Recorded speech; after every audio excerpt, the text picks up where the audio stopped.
Magandang umaga mga kahuan, narito na ating ulat panahon ngayong araw sa Pilipinas. Narito ang ating weather update sa araw na ito, araw ng Lunes, December 16, 2024. Tatlong weather system ang nakakaapekto sa bansa. Amihan o Northeast Monsoon, Shear Line, at Intertropical Convergence Zone o ITCZ. Sa susunod ng tatlong araw, patuloy na makakaapekto ang Northeast Monsoon sa malaking bahagi ng Luzon. Samantalang ang shear line, inaasahan na makakaapekto pa rin sa silangang bahagi ng Southern Luzon.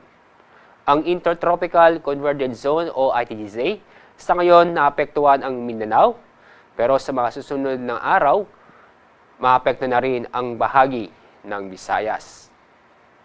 Kasalukuyan, wala po tayong binabantayan o walang LPA o bagyo sa loob ng ating Philippine Area of Responsibility at ganoon din sa Dagat Pasipiko.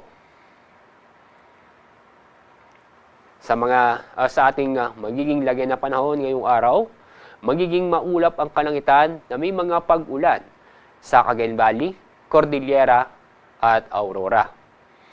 Magiging maulap din ng kalangitan na may kasamang kalat-kalat ng pag-ulan at thunderstorm sa Marinduque, ganoon din sa Quezon at Bicol Region. Sa lalabing bahagi ng Luzon kasama ang Metro Manila ay magiging maganda at maliwas sa panahon ngayong araw. Pero may tsansa pa rin ng mga isolated na mahihinang pag-ulan. Dako tayo sa Visayas at sa Mindanao.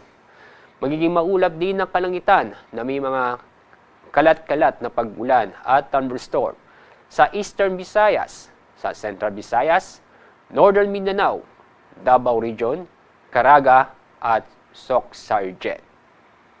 Samantala, sa lalabing bahagi po ng Visayas at yun din sa lalabing bahagi ng Mindanao ay magiging maganda at maliwas sa panahon kung saan makakaranas ng bahagyang maulap hanggang sa maulap ang kalangitan. Maliban sa mga isolated na pag-ulan, dulot ng thunderstorm. Dahil sa malakas na amihan, inaasahan ngayong araw na mga tataas na alon sa mga baybaying dagat sa Batanes, Cagayan kasama ang Babuyan Islands, Isabela, Ilocos Norte, Ilocos Sur, La Union at ganoon din sa Pangasinan. Dahil sa inaasahan na matataas na alon kung saan naaabot ng halos 5 metro. Napayuhan ang ating mga kababayan na iwasan pumalawat sa mga lugar nito para sa ating kaligtasan. Ang araw po nga sisikat mamayang 6:14 ng umaga. Ang araw na lulubog mamayang 5:30 ng hapon.